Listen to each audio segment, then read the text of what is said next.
Pessoal, boa tarde.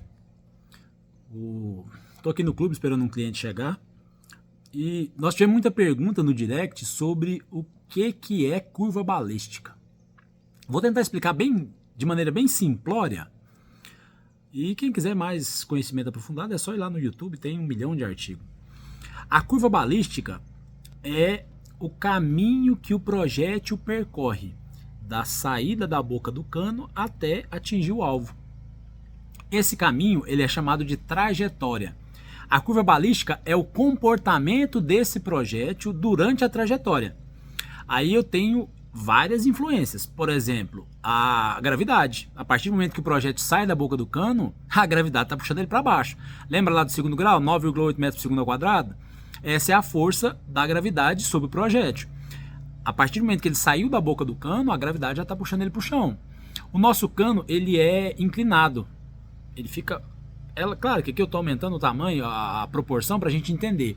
Mas o meu cano ele aponta para cima. E por isso é que é uma parábola. O meu projétil viaja pela trajetória para depois começar a cair. E essa parábola, que é a curva balística, ela vai variar em razão do calibre, em razão do peso do projétil, do acabamento do projétil. Esse projétil ele é jaquetado ou ele é pintado? O formato do projétil é um projétil de ponta oca, de ponta expansiva, ou é um projétil ogival? E tudo vai ter influência em relação à trajetória. Para a gente entender de maneira bem simples até, se eu tenho um projétil jaquetado de ponta ogival, na 9mm, que é o que a gente falou ontem em relação à pistola, e eu uso a mesma munição e atiro de uma pistola com um cano de 5 polegadas, a minha curva balística é 1. Se eu atiro com uma pistola com um cano de 3 polegadas, a minha curva balística é diferente. Se eu coloco essa mesma munição numa carabina com cano de 8,5 polegadas, eu tenho outra curva. Se eu pego a mesma munição e coloco numa carabina com cano de 14, eu tenho outra curva. E a curva ela vai ter relação direta com a munição, com o tamanho do cano. Até o raiamento do cano influencia na curva, né? Mas assim, é só para a gente entender o que é curva balística. Como nós falamos ontem, eu queria demonstrar isso em relação à zeragem da DOT, da Red Dot, né?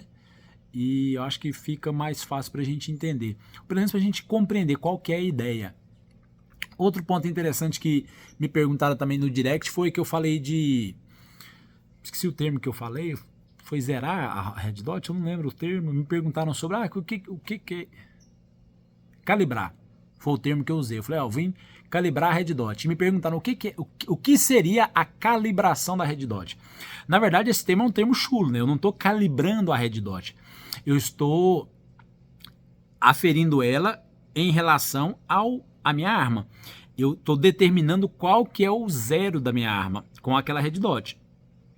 Para isso, que no caso ontem eu deixei a 3 metros, eu determino, a 3 metros de distância, com essa munição que eu usei, o meu ponto de impacto vai ser exatamente o meu ponto de visada. Dá para olhar no vídeo de ontem lá que você viu que nós conseguimos acertar exatamente no ponto que a gente queria. Se eu coloco o alvo a 5 metros, o meu ponto de visada, aonde está o ponto vermelho no meu alvo, não vai ser o local aonde vai acertar o meu disparo. Isso que é a regulagem, que é a zeragem, a calibração. Esse nome calibração não está legal, mas o termo mais apropriado, tecnicamente falando, seria a zeragem do meu aparelho de pontaria, no caso que nós estamos falando da Red Dot. Beleza? Valeu, um abraço.